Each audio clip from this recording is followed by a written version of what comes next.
Thank you for tuning in to Teen Short Story Time with me, Sarah, from the South Brunswick Library. This anthology is called Superfiction, or the American Story Transformed, and I'm reading from the Myth Parable section.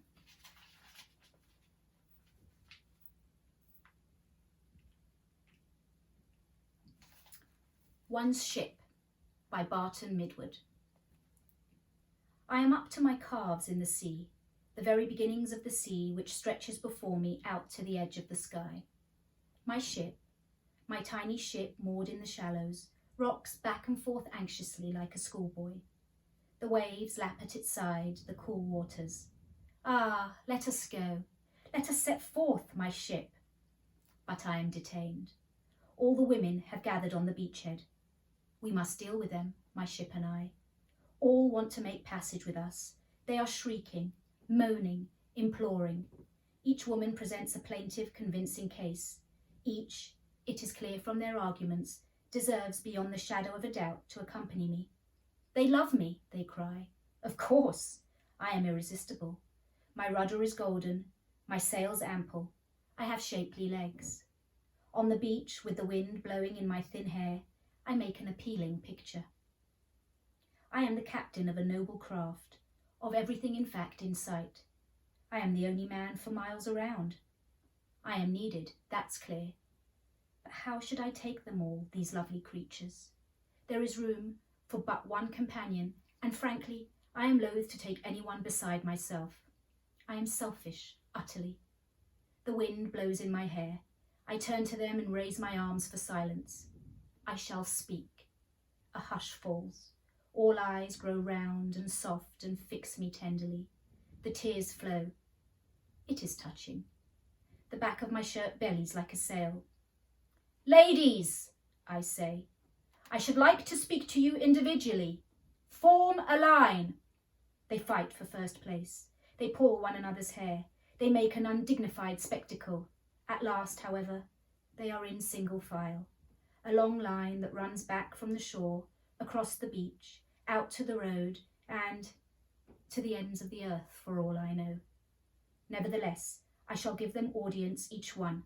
I must be fair. I bid the first come forward. Yvonne, I cry, come here, my dear. I love you passionately. Let me touch you. I caress her thighs. She throws her arms around my neck, and we kiss so unconscionably long and hard that we fall to the ground and roll in the sand. We have no regard. One forgets oneself. There is nothing to be done. Have no fear, I whisper, as we stand up and brush the sand from our mouths. You are the one. I shall take you with me. She kisses me lightly on the forehead, holding my face in her hands and standing just on her toes. Then she retires to a shady spot beneath the palm and waits contentedly. From her purse, she takes an orange and sucks it. She stares at me over it from lowered, loving brows. Next! Elsa steps forward. She runs at me, leaps into the air, locking her legs around my waist, wraps her arms around my neck, those slender tan arms with the light down, and kisses me precisely on the lips. You are the one, I whisper. Have no fear. She too retires to a palm and sucks an orange. They have all brought oranges. It must be the season. Shy and blushing comes Natalie. She looks at the ground. She falls in a faint at my feet. I lift her in my arms and lave her forehead with handfuls of sea. She comes too. Be happy, she says in a swoon. I am so embarrassed. All these people. Oh, forgive us. I love you so. You are not in debt to me. I shall always love you. You must take whom you please. And then she falls to crying, her lips wet with her tears on my neck. Natalie, I say, you are not like the others. I shall take you with me. Have no fear. Ecstatically, she too retires to a palm. She eats an apple, however. She is different. So it goes. 3, 4, 5 days pass in this way, talking, embracing, promising, eating apples and oranges. I have spoken to 1.5 billion women. Yes, I have counted assiduously. I have promised each one that I shall take her with me. It is difficult to say no. How does one say no when one is intoxicated with saying yes? Saying yes is my whiskey. It burns so pleasantly. And after the first few, the rest go down so easily. Yes, Yes, yes, it is only no that tastes bitter in my mouth. And what do I care for bitterness? What do I care for? I know. You will say, he is a fool. He does not know how to handle his affairs. He does not appreciate the full efficacy of saying no. He is a sensualist and cares for nothing but the moment. He has not a practical vision. He will cause nothing but anguish in this world with his infernal yes. And so be it. Say it. I know all that, and I care not. They sit there now, my pretty little 1.5 billion. I face them with my hands on my hips. What now? I could make a dash for the ship, but they would be on me, crawling over the deck before I could hoist the mainsail. They would destroy the ship in a moment. I know something about crowds. I turn my back to them. Bobbing up and down in the sea are the lovely mermaids with the long, flowing hair, light green hair with streaks of blonde that shimmer in the sun, breasts high and firm, bellies silky. These creatures are not the half-fish, as the mythologies say. Under the surface of the waters, from the waist down, they are womanly, with sleek, strong legs. The poets have cunningly perpetrated that half-fish business on the public in order to discourage exploitation. Ladies, I announced, suddenly whirling around, I must test the ship. I must take a brief spin about the harbour. I shall return shortly, and then the chosen one will join me. This pronouncement seems to disconcert them. There is a sullen, suspicious murmur of disapproval. I walk very cautiously to the ship. I make no sudden movement that might alarm them. I walk slowly, slowly, cautiously, as a man who walks past a mad dog. I attempt to make myself invisible. I hold my breath.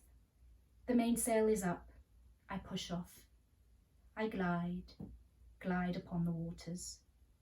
I am safe, free. I glide, I laugh. I wave my handkerchief in farewell. I am safe, out of touch.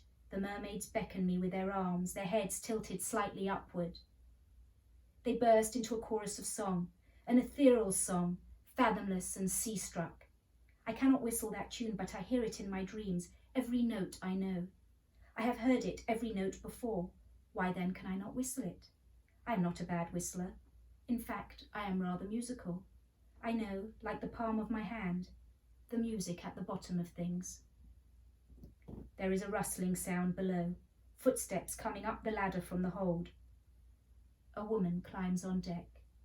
She has a child cradled in her arms and a fierce expression in her eyes. Of course, one hopes beyond hope. There is no escape. One knew it all along. The mermaids make piteous lament. Their song is swallowed in the roar of the sea. There is a storm coming out of the west. There is always a storm coming out of the west. One accepts that. One never examines one's ship carefully enough. One escapes the beach. One escapes half the world, but never looks thoroughly enough into the nooks and crannies of one's own ship. One is a shithead. One hates oneself. One is not one. One is multitudinous. Well, says one, what the hell are you doing here on one's ship? And who's the brat? Never mind, take the raft. Paddle yourselves back to shore. One is displeased. Do you hear? Displeased.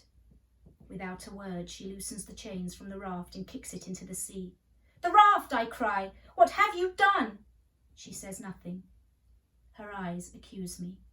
One is made to feel guilty by those eyes, and then the brat sets to howling, a vicious, discourteous little monster, and then the storm is coming out of the west. One has set off. One is on one's voyage. I sit on the deck, hang my hands limply over the edge. The mermaids kiss my fingertips. I go on, but I know not where I go. A return to the beach is out of the question. I entertain thoughts of pushing the stowaways overboard, but they are tenacious. And then, perhaps, yes, perhaps, I need them for ballast. I comfort myself with these thoughts. I contrive reasons for needing them. That is how one's mind works. One has them. One cannot rid oneself easily of them, at least not without committing a heinous crime. So one contrives reasons for needing them. One always needs what one has. If ever one allows oneself to think one does not need what one has, one is